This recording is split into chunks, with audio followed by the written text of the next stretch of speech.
வணக்கம் மாணவர்களே, உங்கள் எல்லோரையும் ரோஜா தோட்டம் சேனலுக்கு அன்போடு வரவேற்கிறேன். மாணவர்களே, புலன்கள் பாதுகாப்பு பாடத்தில் தரப்பட்ட புத்தக பயிற்சி வினாக்களுக்கான விடைகளை பார்த்துக்கிட்டு வரோம். இன்னும் நாம அந்த பாடத்தை முழுமையா முடிக்கல. அதன் தொடர்ச்சியை நாம இந்த வீடியோல பார்க்கலாம். 92வது பக்கத்துல செய்து கற்போம் கொடுத்திருக்காங்க பாருங்க. விரும்பத்தக்க மனத்திற்கு பச்சை வண்ணமும் விரும்பத்தகாத மனத்திற்கு சிவப்பு வண்ணமும் தீட்டுக. முதல்ல என்ன கொடுத்துருக்காங்க? மல்லிகைப்பூ. மல்லிகைப்பூ வாசம் யாருக்காவது பிடிக்காம போகுமா? பிடிக்கும், நம்ம விரும்புவோம் இல்லையா? அப்ப பச்சை வண்ணம். அடுத்தது சாக்கடை தண்ணி ஓடுது, அங்க நாத்தம் தான் அடிக்கும், அதை போய் யாருன்னா விரும்புவோமா? அது சிவப்பு வண்ணம். அடுத்தது ஊதுபத்தி மணமாச்சே, நல்ல வாசனையா இருக்கும், கமகமன்னு, அது நமக்கு பிடிக்கும், அங்க நாம எதை வரையலாம்? பச்சை வண்ணத்தை வரையலாம். அடுத்தது குப்பை தொட்டி. குப்பை தொட்டியிலிருந்து கொசு கிசுலாம் பறக்குது, நாத்தம் அடிக்கும், அதற்கு நாம் சிவப்பு வண்ணத்தை வரையலாம். அடுத்தது பாருங்க, எலுமிச்சம்பழம்.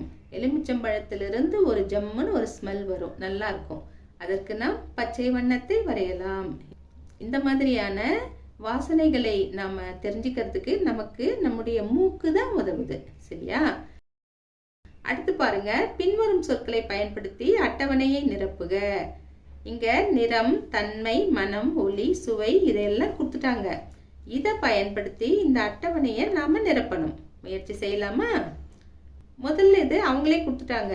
எலுமிச்சை, அதனுடைய நிறம் மஞ்சள், அதனுடைய தன்மை மென்மையானது, அதனுடைய மனம் விரும்பத்தக்கது, அதுக்கு ஒலி கிடையாது, அதனால இன்ட்டு போட்டுட்டாங்க. அதனுடைய சுவை புளிப்பு. அடுத்தது சர்க்கரை கொடுத்துருக்காங்க. சர்க்கரையின் நிறம் வெள்ளை, அதனுடைய தன்மை துகள் போன்றது, அதனுடைய மனம் விரும்பத்தக்கது, அதற்கு ஒலி இல்லை, அதனுடைய சுவை இனிப்பு. அடுத்தது கிளி. கிளியின் நிறம் பச்சை, அதனுடைய தன்மை மென்மையானது, அதனுடைய மனம், அதற்கு மனம் எல்லாம் கிடையாது, அதனுடைய ஒலி மென்மையானது, அதற்கு சுவை எல்லாம் கிடையாது. அடுத்தது உப்பு. அதனுடைய நிறம் வெண்மை, அதனுடைய தன்மை சொரசொரப்பானது, தூள் உப்பாவே இருந்தா கூட அது கொஞ்சம் சொரசொரன்னு தான் இருக்கும். இப்போ இதே நாம முகத்துக்கு போடுற பவுடரை நீங்க கையில எடுத்து பார்த்தீங்கன்னா ரொம்ப மென்மையா இருக்கும், சாஃப்டா இருக்கும். இதே உப்பு நீங்க கையில எடுத்து பாருங்களேன், அது கொஞ்சம் சொரசொரன்னு தான் இருக்கும், சரியா? அதனால சொரசொரப்பானதுன்னு போட்டுக்கலாம். அதனுடைய மனம், அதாவது உப்பின் மனம் விரும்பத்தக்கது, அதனுடைய ஒலி, உப்புக்கு ஒலி இருக்கா? இல்ல. உப்பின் சுவை என்ன? உவர்ப்பு. அடுத்தது வாங்க, மணி. மணியின் நிறம், இங்க கொடுத்திருக்கிற மணியோடைய நிறம் மஞ்சளா இருக்கு, அதனால மஞ்சள்னு எழுதிடலாம். மணிக்கு ஒவ்வொரு மணிக்கும் ஒவ்வொரு கலர் இருக்கும், சிலது கலர் இல்லாம கூட இருக்கும். நமக்கு கொடுத்திருக்கிறதுல மஞ்சள் கலரா இருக்கிறதுனால மஞ்சள்னு எழுதுறேன். மற்றபடி மணிக்குன்னு ஒரு வண்ணம் கிடையாது, அவங்க எந்த வண்ணத்தை அடிச்சு வச்சிருக்காங்களோ அந்த வண்ணத்தை நாம எழுத வேண்டியதுதான்.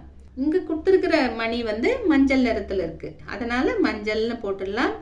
அதனுடைய தன்மை எப்படி இருக்கும்? மணி எப்படி இருக்கும்? கடினமா இருக்கும், அதனால கடினமானதுன்னு எழுதிக்கலாம். அதனுடைய மனம், மணிக்குன்னு மனம் இருக்கா? வாசனை இருக்கா? இல்ல, இன்ட்டு போட்டுக்கலாம். அதனுடைய ஒலி எப்படி இருக்கும்? உரத்த ஒலி, மென்மையான ஒலிலாம் கிடையாது. அதுக்கு சுவை இருக்கா? இல்ல, இன்ட்டு போட்டுக்கலாம். அடுத்து பாருங்க, பருத்தி பஞ்சு. அதனுடைய நிறம் என்ன? வெள்ளை. அதனுடைய தன்மை என்ன? மென்மையானது. அதனுடைய மனம், பஞ்சுக்குன்னு ஒரு மனம்லாம் பெருசா கிடையாது, அதனால இன்ட்டு போட்டுக்கலாம். அதனுடைய ஒலி, பஞ்சுக்குன்னு ஒரு ஒலி கிடையாது, இன்ட்டு போட்டுக்கலாம். அதுக்கும் ஒரு சுவை கிடையாது, இன்ட்டு போட்டுக்கலாம். அடுத்து பாருங்க, ரோஜா. இங்கு தரப்பட்டிருக்கிற ரோஜாவின் நிறம் என்ன? இளஞ்சிவப்பு. இந்த ரோஜாவின் தன்மை மென்மையானது. இந்த ரோஜாவின் மனம் விரும்பத்தக்கது. இந்த ரோஜாவுக்கு ஒலி இருக்கா? இல்ல, இன்ட்டு போட்டுக்கலாம். இந்த ரோஜாவுக்கு சுவை இருக்கா? ரோஜாவை நாம சாப்பிட்டு பார்த்தோம்னா துவர்ப்பு சுவை இருக்கும், ஆனா ரோஜாவுக்குன்னு ஒரு சுவையை நாம இங்க எழுத வேண்டாம், இன்ட்டு போட்டுக்கலாம். அடுத்தது வாழைப்பூ. வாழைப்பூவின் நிறம் அடர் சிவப்பு. வாழைப்பூவின் தன்மை மென்மையானது. இதனுடைய மனம் எப்படி இருக்கும்? விரும்பத்தக்கது. வாழைப்பூக்குன்னு ஒரு ஸ்மெல் இருக்கு, அது நல்லா இருக்கும். இதற்கு ஒலி இருக்கா? இல்ல, இன்ட்டு போட்டுக்கலாம். இதனுடைய சுவை துவர்ப்பு. 93வது பக்கத்துல வீட்டில் பாதுகாப்புன்னு கொடுத்துருக்காங்க. கவின், கனி, அவங்க அம்மா எல்லாம் இருக்கிறாங்க. எப்படி பார்த்துக்கிறாங்க, பாதுகாப்பாக எப்படி இருக்கணுங்கிறத கொடுத்துருக்காங்க. இதை பார்த்துக்கோங்க. அடுத்தது பள்ளியில் பாதுகாப்பு கொடுத்துருக்காங்க. பள்ளியிலையும் எப்படி இருக்கணும் என்னங்கிறத கொடுத்துருக்காங்க. இதை பார்த்துக்கோங்க. கீழே வந்தீங்கன்னா நான் விதிமுறைகளை பின்பற்றுவேன் ஏனெனில் டேஷ் இப்படி கொடுத்துருக்காங்க. இந்த டேஷில் நம்ம என்ன எழுதலாம்? நான் விதிமுறைகளை பின்பற்றுவேன் ஏனெனில் எனக்கு பாதுகாப்பு முக்கியம் அப்படின்னு எழுதிக்கலாமா? நான் விதிமுறைகளை பின்பற்றுவேன் ஏனெனில் எனக்கு பாதுகாப்பு முக்கியம் இப்படி எழுதிக்கலாம். ஏன்னா விதிமுறைகளை பின்பற்றும் போது நாம் பாதுகாப்பாக இருப்போம். விதிமுறைகளை மீறும் போதுதான் நமக்கு ஆபத்து நேரும். சரிங்களா? இப்போ இந்த வீட்டில் பாதுகாப்பு, பள்ளியில் பாதுகாப்பு இதையெல்லாம் வாசித்து சொல்லி தரணுங்கிறது தான் என்னுடைய ஆசை. ஆனா அதையெல்லாம் செய்யும் போது வீடியோ ரொம்ப நீளமா போகுது, ரொம்ப நேரம் எடுத்துக்குது, நீங்களும் பார்க்க மாட்டேங்கிறீங்க. அதனால சீக்கிரம் முடியணுங்கிறதுக்காக தான் இதையெல்லாம் ஸ்கிப் பண்ணிட்டு நான் போறேன். சரிங்களா? அடுத்தது 95வது பக்கம் வாங்க. செய்து கற்போம்னு கொடுத்துருக்காங்க. என்ன கொடுத்துருக்காங்க? பாதுகாப்பான செயல்களுக்கு பச்சை வண்ணத்தையும் பாதுகாப்பற்ற செயல்களுக்கு சிவப்பு வண்ணத்தையும் பயன்படுத்தி புள்ளிகளை இணைக்கவும். இங்க டாட் டாட்டா கொடுத்து ஃபிகர் கொடுத்துருக்காங்க. இதை நீங்க ஜாயின் பண்ணணும். ஆனா பாதுகாப்பான செயல்களுக்கு தான் நீங்க பச்சை கலரை யூஸ் பண்ணணும். பாதுகாப்பற்றதுக்கு நீங்க சிவப்பு கலரை தான் யூஸ் பண்ணணும். முதல்ல கொடுத்துருக்கிறது சறுக்கு மரத்துல சறுக்கிக்கிட்டு வராங்க. இது பாதுகாப்பான ஒன்று தான். அதனால இதுக்கு நீங்க பச்சை கலரை யூஸ் பண்ணலாம், பச்சை வண்ணத்தை பயன்படுத்தலாம். அடுத்தது சுவிட்ச் பாக்ஸ்ல போய் கையை வைக்கிறாங்களே, இது பாதுகாப்பற்ற முறையாச்சே, இதுக்கு நீங்க சிவப்பு வண்ணத்தை தான் பயன்படுத்த வேண்டும். அடுத்து பாருங்க, நின்னுக்கிட்டு பேப்பரை எடுத்துக்கிட்டு என்ன பண்றாங்க? உட்கார்ந்து பொறுமையா எதுவும் பண்ணல, நின்னுக்கிட்டு அவங்க இஷ்டத்துக்கும் சிசர் எடுத்து கட் பண்ணி தள்ளுறாங்க. இது பாதுகாப்பற்ற முறை. இதற்கு சிவப்பு வண்ணத்தை பயன்படுத்த வேண்டும். கீழே பாருங்க, ஹெல்மெட் எல்லாம் போட்டுக்கிட்டு இந்த சைக்கிளை குட்டி பையன் ப்ராப்பரா ஓட்டுறான். அதனால இந்த படத்திற்கு நாம் பச்சை வண்ணத்தை பயன்படுத்தலாம். அடுத்தது பாருங்க, நெருப்பு எரியுது, இந்த பையன் அசால்ட்டா கிட்ட போறான். இது பாதுகாப்பற்ற முறை. அதனால் சிவப்பு வண்ணத்தை நாம் பயன்படுத்தலாம். அடுத்தது பாருங்க, இது போன்ற சூழ்நிலையை எதிர்கொண்டால் நீங்கள் என்ன செய்வீர்கள்? டிக் குறியிடுக.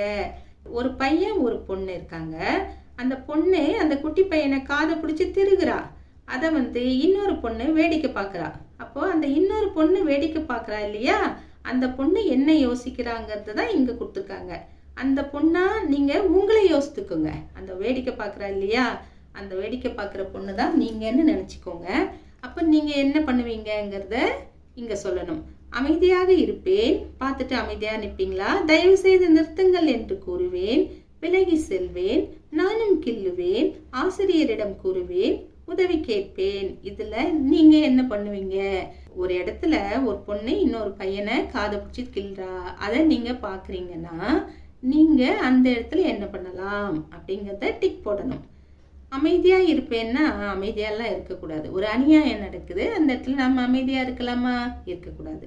தயவு செய்து நிறுத்துங்கள் என்று கூறுவேன், இப்படி சொல்லலாம். தயவு செய்து நிறுத்துங்க, ஏன் அங்க கிள்றீங்க, ஏன் அந்த பையனை கிள்றீங்க அப்படின்னு கேட்கலாம். அப்புறம் அங்கிருந்து எதுவும் செய்யாம விலகி வரக்கூடாது. அடுத்து நானும் கிள்ளுவேன், நாமளும் போய் அந்த பையனை கிள்ளக்கூடாது. தப்பு, ரொம்ப தப்பு இல்லையா?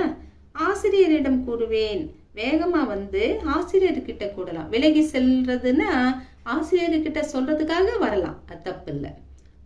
தப்பிச்சுதான் ஓடக்கூடாது ஒழிய ஆசிரியர்கிட்ட சொல்றதுக்காக வரலாம். ஆசிரியரிடம் கூறுவேன்கிறது சரிதான். அடுத்தது உதவி கேட்பேன். ஆசிரியர் அங்க இல்லைன்னா வேற யாருன்னா பெரியவங்க இருக்காங்கன்னா, ஐயோ இங்க பாருங்க இந்த பொண்ணு இந்த பையனை காது பிடிச்சி கிள்றா அப்படின்னு சொல்லலாம், தப்பு கிடையாது. இந்த மூணையுமே நீங்க டிக் போடலாம். எதை போடலாம்? தயவு செய்து நிறுத்துங்கள் என்று கூறுவேன், ஆசிரியரிடம் கூறுவேன், உதவி கேட்பேன். இது மூன்றையுமே டிக் போடலாம். மாணவர்களே, இந்த வீடியோவை நம்ம இதோட முடிச்சுக்கலாம்.